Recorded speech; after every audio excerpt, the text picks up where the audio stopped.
yet again. So October 11th is National Coming Out Day, and we thought it'd be a nice idea to share, I suppose, both our coming out stories. So Mike, I'm going to leave you take it away. Okay, I'll do that. I think like most gays, or maybe that's the wrong assumption to make, but I knew I was different at a very young age. But it probably wasn't until I was 20 years old in college that I was able to put a name to what I was. And I really wasn't able to accept being gay at that time, so I guess I tried to consider myself bisexual, even though it was in college that I did have a one-night stand with a guy. And after that, I ran away as far as I could. But after college, I did have a 2-year relationship with someone, and basically he knew he had to keep it a secret from anybody that I knew or anybody we knew in common. And so we did a lot of hiding, even though he was openly gay. But after that I moved to California, and I was 30 years old, and it probably took me at least 5 years to start coming out to my friends, which I did very slowly. And I stopped dating women because I thought it was just not fair to them. And I really feel like I found myself and was feeling good with myself. So everybody basically knew, except for my family. I wasn't that close to them, and I didn't feel it was that important. I kind of figured, don't ask, don't tell. And if they were interested, they would ask me.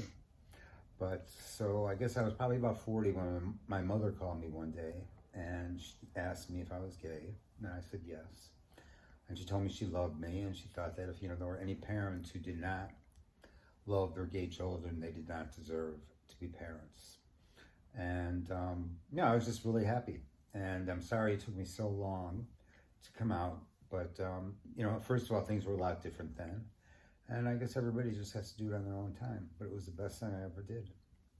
Well, I'm so glad you come out. Oh.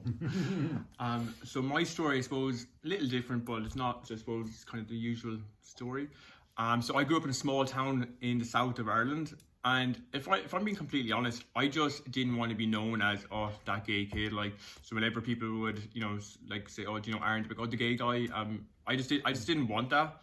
So I guess, look, I bottled it all up. I kind of kept it to myself, I kind of questioned it, but I just I just didn't want to come out at that stage.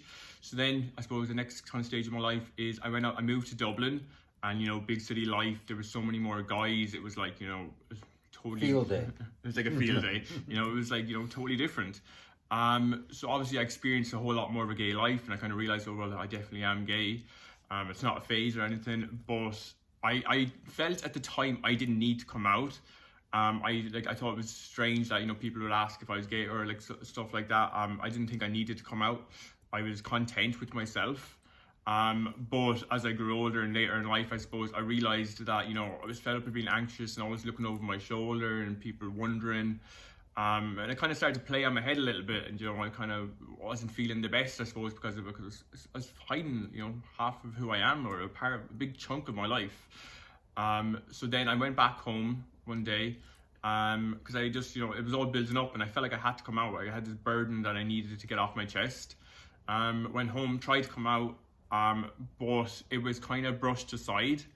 And I was told, it's just a phase. You're definitely not gay. Like, goes, no, you're not gay. Definitely not you.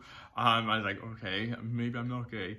But went back to Dublin, and it didn't go according to plan. But went back to Dublin, kind of carried on doing what I was doing. But this heavy weight on my chest was still there, and I was still not being completely true to who I am. And I was acting different around different groups of people. I had a different persona for every different friend group. So it's like, who's going to get the kind of real Aaron, who's going to get the really straight, tough Aaron, who's going to get the you could use all the gay categories, who's going to get the jock, who's going to get the worker. But anyway, so then I met the love of my life. I met Mike, and he was just so perfect. He still is, by the way. But I wasn't going to hide, the best thing happened in my life, and I wasn't going to hide that part of my life. I want everyone to see me for me and not different sections of me. It's kind of hard when people grow up so I was 25, 26 years old, and people only knew certain parts about me. So on that day, Mike proposed. I was like, rang up my mother and I was like, Mom, look, I'm gay. You're either on board or you're not, but I'm also getting married. Obviously, and then to Mike, you know. So her decision would have been, I mean, her opinion would have been slightly important, but at the end of the day, this was just a big thing for me that, you know, me telling everyone the same thing, that this is who I am. And if you're on board, great, but if you're not, you know, that's fine with me as well. But look, happily, everyone was absolutely, you know, on board. So I think I really started to grow into myself, because I was, you know, I realized who I was, and if I'm being honest, I think it was the best decision of my life. And so that's our stories. And thanks for listening.